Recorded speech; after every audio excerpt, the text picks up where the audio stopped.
Originally, 85 of these massive stone structures dominated the landscape. Today, only about 24 survive. These are the Khajuraho Temples, recognized today as a UNESCO World Heritage Site. Their interlocking spires are a textbook example of complex Nagara-style architecture. Look closely at the sandstone exterior.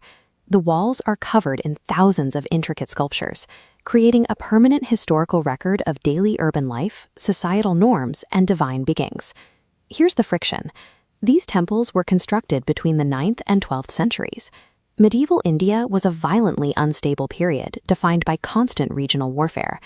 To build on this massive scale, a state needs 3 specific things: immense wealth, absolute administrative stability, and generations of unbroken peace.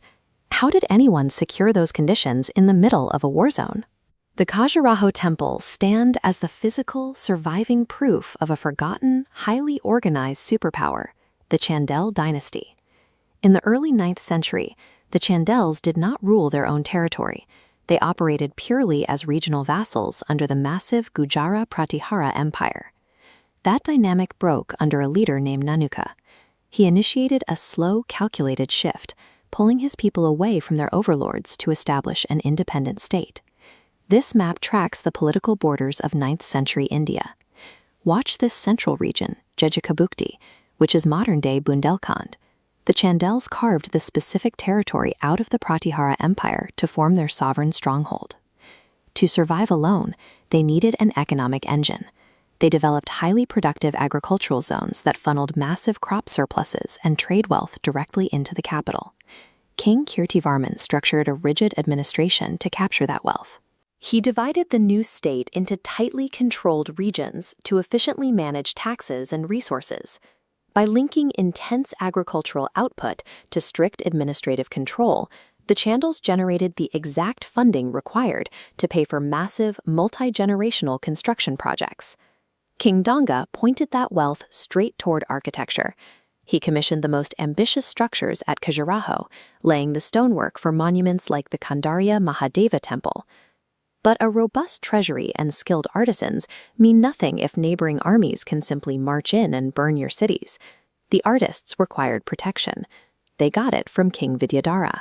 He operated as the dynasty's fiercest warrior, fighting on the borders while the carvers worked in the center. Vidyadhara relied heavily on terrain.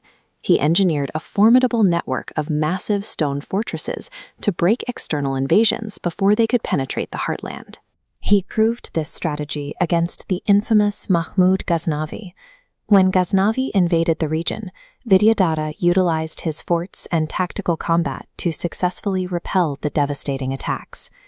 The Chandels mastered a brutal dual mandate. They projected maximum military deterrence outward, entirely to secure a fragile oasis of creativity inward. By the 12th and 13th centuries, that protective Chandel shield finally began to fracture. This graph charts their regional stability over time. After centuries of a strong plateau, continuous regional wars and internal disputes caused their power to violently trend downward. The fatal blow arrived in the 13th century. The Delhi Sultanate launched relentless military attacks against the weakened state. The Chandel military apparatus completely folded. Their sovereign political rule ended permanently. The army collapsed, but the stone remained.